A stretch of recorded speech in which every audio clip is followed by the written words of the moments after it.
Hello વિદ્યાર્થી મિત્રો, આપ સૌનું આપણી આ યુટ્યુબ ચેનલ પર હાર્દિક સ્વાગત છે।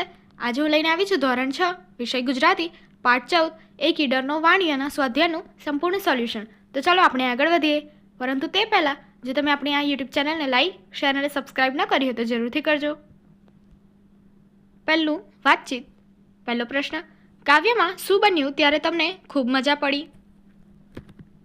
જવાબ, ચોરોએ ધૂળાને ધમકાવી પાસે જે હોય તે આપી દેવા હાકલ કરી ત્યારે ધૂળો કાટલા ભરેલો કોથળો સબોસબ વીંઝવા લાગ્યો। તે ચોરોને ધબોધબ વાગવા લાગ્યો, જેથી ચોર પોતાની ઘોર ખોદવાના વિચારથી ડરીને નાસી ગયા। કાવ્યમાં આવું બન્યું ત્યારે મને ખૂબ મજા પડી। બીજો પ્રશ્ન, તમે ક્યારેક રસ્તો ભૂલી જાઓ તો શું કરો? જવાબ, હું ક્યારેક રસ્તો ભૂલી જાઉં તો આવતા જતા વટે માર્ગુને પૂછું। જો સાથે મોબાઈલ લઈને ગયો હોઉં તો ગૂગલ મેપ પર સર્ચ કરીને સાચો રસ્તો શોધી કાઢું। પ્રશ્ન 3, તમે અંધારે એકલા નીકળવાનું બને તો તમે શું કરો? જવાબ, મારે અંધારે એકલા નીકળવાનું બને તો હું ટોર્ચ એટલે કે બત્તી અને લાકડી કે હથિયાર સાથે લઈને નીકળું। પ્રશ્ન 4, ધૂળો ડરી ગયો હોત તો શું થાત? જવાબ, ધૂળો ડરી ગયો હોત તો એણે પોતાનો બધો જ માલ સામાન અને પાસે જે કંઈ હતું એ બધું ચોરોને આપી દેવું પડત। વળી ચોરોએ ધૂળાને માર પણ માર્યો હોત।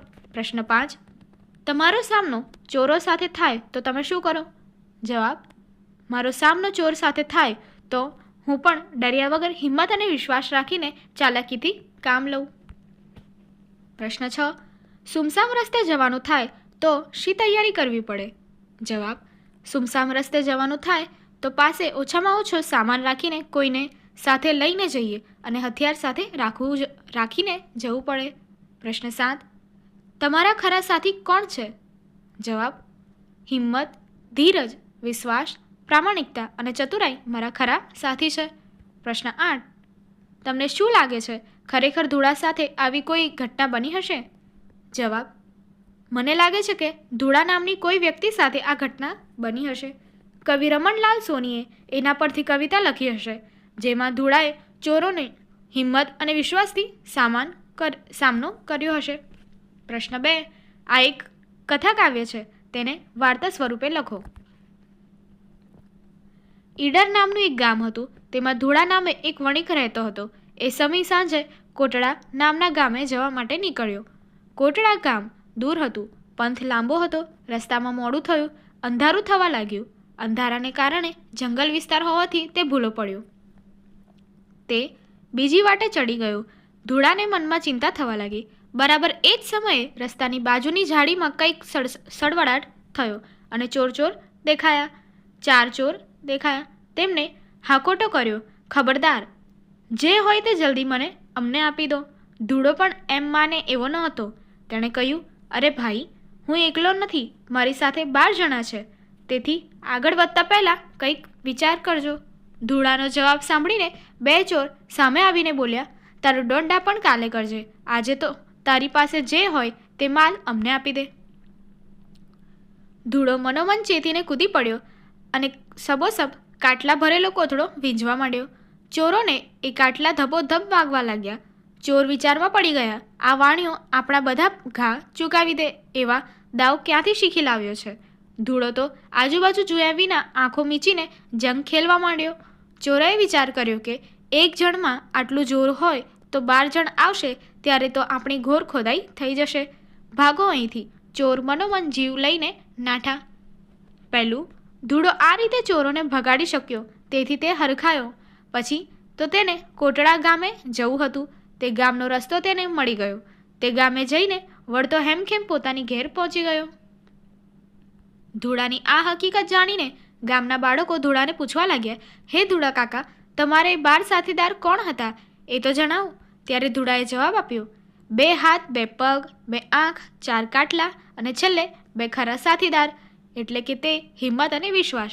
હિંમત અને વિશ્વાસ વિના આ બીજા બધા સાથીદારો નકામા નીવડે। ગામના બાળકોને પણ આ જાણીને મજા પડી। પ્રશ્ન 3, કાવ્યને આધારે નીચેના વાક્યો ખરા છે કે ખોટા તે જણાવો। પહેલું વિધાન, ધૂળા પાસે પહેલા 2 સાથી હિંમત અને વિશ્વાસ હતા, તો શું છે? ખોટું છે। બીજું, ધૂળો રસ્તાનો જાણકાર હતો, કદી ભૂલો ન પડે, તો વિધાન ખોટું છે। ત્રીજું, ધૂળામાં આત્મવિશ્વાસ ખૂબ જ હતો. ખરું છે. ચોથું, ધૂળાને લૂંટવા માટે આવેલા ચોરોમાંથી 4 ઝાડીમાં હતા અને 2 કૂદીને આવ્યા. વિધાન ખોટું છે. પાંચમું, ધૂળાને પોતાની મતી પર માન હતું. વિધાન સાચું છે.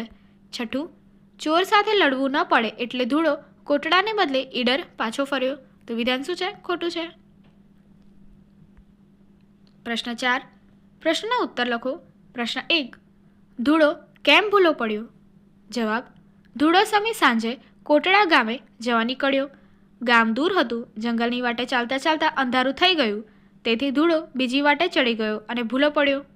પ્રશ્ન 2. ધૂળો કોટડા ગામે જવા કેમ નીકળ્યો હશે? જવાબ: ધૂળાએ કોટડા ગામે જતા પોતાની સાથે કોથળો અને તેમાં કાટલા લીધા હોવાથી એવું લાગે છે કે તે લગભગ ત્યાં વેપાર કરવા ગયો હશે. પ્રશ્ન 3. 4 ચોરની સામે ધૂળો કેમ બાથ ભીડી શક્યો? જવાબ: 4 ચોરોની સામે ધૂળો બાથ ભીડી શક્યો કારણ કે તેની સાથે તેના 12 સાથીઓ, 2 હાથ, 2 પગ, 2 આંખ અને 4 કાટલા ભરેલો કોથળો તેમજ પોતાની હિંમત અને વિશ્વાસ હતા. પ્રશ્ન 4. ધૂળા પાસે કોથળો ન હોત તો શું થાત? ઉત્તર: ધૂળા પાસે કોથળો ન હોત તો ધૂળાને માત્ર હાથ પગથી ચોરોનો સામનો કરવો પડત. તેથી કદાચ ધૂળો હારી જાત, તેણે ચોરોનો માર ખાવો પડત અને તેનું બધું જ લૂંટાઈ જાત. પરંતુ મને લાગે છે કે તેની પાસે પોતાની હિંમત અને વિશ્વાસ નામના 2 ખાસ સાથી હોવાથી તે ચોરોથી બચવાનો અન્ય કોઈ રસ્તો શોધી લે. પ્રશ્ન 5. ચોર કેમ નાસી ગયા? જવાબ: ધૂળાએ હિંમત અને વિશ્વાસથી કામ લીધું. પોતાની પાસેનો 4 કાટલા ભરેલો કોથળો વીંજવાથી ચોરોને બરાબરના ઘા વાગ્યા. ચોરોથી આ માર સહન ન થયો. ચોરોએ વિચાર્યું, જો આ એકલો આટલો શક્તિશાળી હોય તો જ્યારે 12 સાથીઓ એકસાથે આવશે તો ત્યારે તો આપણી ઘોર ખોદાઈ થઈ જશે. જેથી તેઓ જીવ લઈને નાસી ગયા. પ્રશ્ન 6. ધૂળાએ પોતાના સાથી કોને કોને ગણાવ્યા છે? જવાબ: ધૂળાએ પોતાના સાથીના નામ આ રીતે ગણાવ્યા: 2 હાથ, 2 આંખો, 2 પગ, 4 કાટલા મળીને 10 થાય અને મારા છેલ્લા 2 ખરા સાથીદારો તો હિંમત અને વિશ્વાસ. એ 2 વિના બધા જ સાથીદારો નકામા સિદ્ધ થાય. પ્રશ્ન 5. તો શું થાત વિચારીને લખો.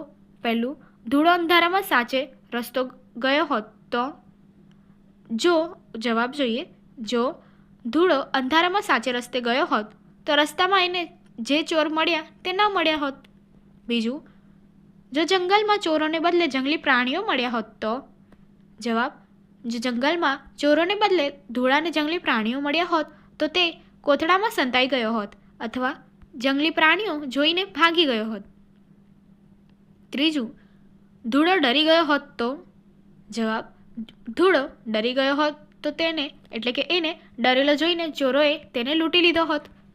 ચોથું, ચોરો કોથળામાં કાટલા છે એ વાત જાણી ગયા હોત તો? જવાબ: ચોરોને કોથળામાં કાટલા છે એ વાતની જાણ થઈ ગઈ હોત તો ધૂળાને પકડીને કાટલા લઈ લીધા હોત. પાંચમું, ધૂળાને બદલે તમે હોત તો? જવાબ: ધૂળાને બદલે હું હોત તો હું પણ બુદ્ધિ અને સાહસથી ચોરોને ભગાડી દેત. પ્રશ્ન 6. નીચેના વાક્યો જેઓ અર્થ ધરાવતી કાવ્ય પંક્તિ કવિતામાંથી શોધીને લખો. પહેલું, હિંમત અને વિશ્વાસ ન હોય તો બીજું કશું જ કામ ન લાગે. તો જવાબ છે એ 2 વિના બીજા બધાય થાય નકામા ખાસ. બીજું, ધૂળાની વાત સાંભળીને બધા બાળકોએ એને પૂછ્યું. ધૂળાની આ વાર્તા પૂછે બાળ તમામ. ત્રીજું, રાતના અંધારામાં ધૂળો ભૂલો પડ્યો અને ખોટા રસ્તે ચાલવા લાગ્યો. જવાબ: રસ્તે અંધારું થયું, ચડ્યો બીજી વાટ. એટલે ચોથું, ધૂળાએ કહ્યું, હું એકલો નથી, મારી સાથે 12 જણા છે એટલે સંભાળજો. જવાબ: કહે ધૂળો એ ચોરને, અલ્યા નથી હું એક, 12 જણા લઈ નીકળ્યો, કરજો કાંક વિવેક. પાંચમું, દોઢ ડાળીઓ થયા વગર તારી પાસે જે કંઈ માલ છે તે અમને આપી દે, કાલે કરજે ટાઈલી, આજે દઈ દે માલ. પ્રશ્ન 7. નીચેના શબ્દો ઉપયોગ કરી વાર્તા લખો. તો અહીં આપણને શબ્દો દર્શાવેલા છે: જંગલ, વૃક્ષ, હરિયાળી, ઝરણું, રાત અને બિહામણું. હવે વાર્તા જોઈએ. એકવાર અમે સપરિવાર જંગલ સફારીમાં ગયા હતા. જંગલમાં જોયું તો વિવિધ અગણિત વૃક્ષો હતા. ચારે બાજુ હરિયાળી જ હરિયાળી નજરે ચડતી હતી. જંગલના રસ્તાની બાજુમાંથી એક નિર્મળ ઝરણું પસાર થઈ રહ્યું હતું. જંગલમાં ફરતા ફરતા રાત પડી ગઈ. રાત થતાં જ ચારે બાજુ અંધકાર છવાઈ ગયો. અંધકારમાં જંગલનું દ્રશ્ય ખૂબ જ બિહામણું લાગતું હોવાથી મને ડર લાગ્યો. આથી વાહનમાં એકલો બેસવાને બદલે હું મારી મમ્મીની સોળમાં ભરાઈને સૂઈ ગયો. પ્રશ્ન 8. આ કથા કાવ્યનું ગાન કરો. અને પ્રશ્ન 9. વહેંચો. તો અહીં આપણને જુદા જુદા શબ્દો આપેલા છે. એમને વ્યક્તિવાચક, જાતિવાચક, સમૂહવાચક, દ્રવ્યવાચક અને ભાવવાચક લાગણીમાં આપણે શું કરવાના છે? વર્ગીકૃત કરવાના છે. તો જે રીતે તમે દેખી શકો છો અહીંયા દર્શાવેલું જ છે. વ્યક્તિવાચકમાં પિંકી, આફ્રિકા, વંદના, સિહોર, ટીના અને ગુજરાતી શબ્દોનું શું થાય છે? સમાવેશ થાય છે. અને જાતિવાચકમાં શાળા, જંતુ, માખી, ચોપડી, છોકરી આ શબ્દોનો સમાવેશ જાતિવાચકમાં થાય છે. સપ્તાહ, લશ્કર અને વણઝાર આ શબ્દોનો સમાવેશ સમૂહવાચકમાં થાય છે.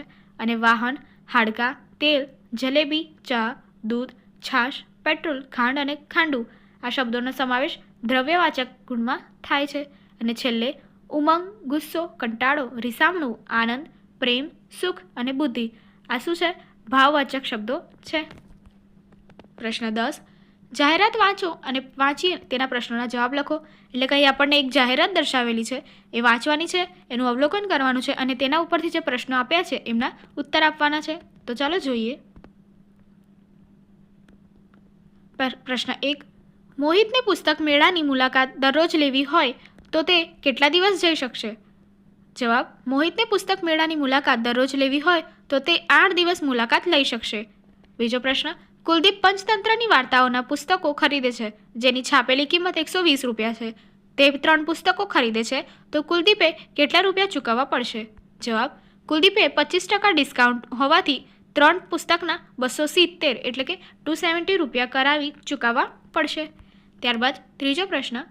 કનૈયાલાલ મુનશીની નવલકથા ખરીદવા માટે કયા વિભાગમાં જવું જોઈએ? જવાબ. કનૈયાલાલ મુનશીની નવલકથા ખરીદવા માટે વિભાગ 1 કથા સાહિત્ય વિભાગમાં જવું જોઈએ. પ્રશ્ન 4.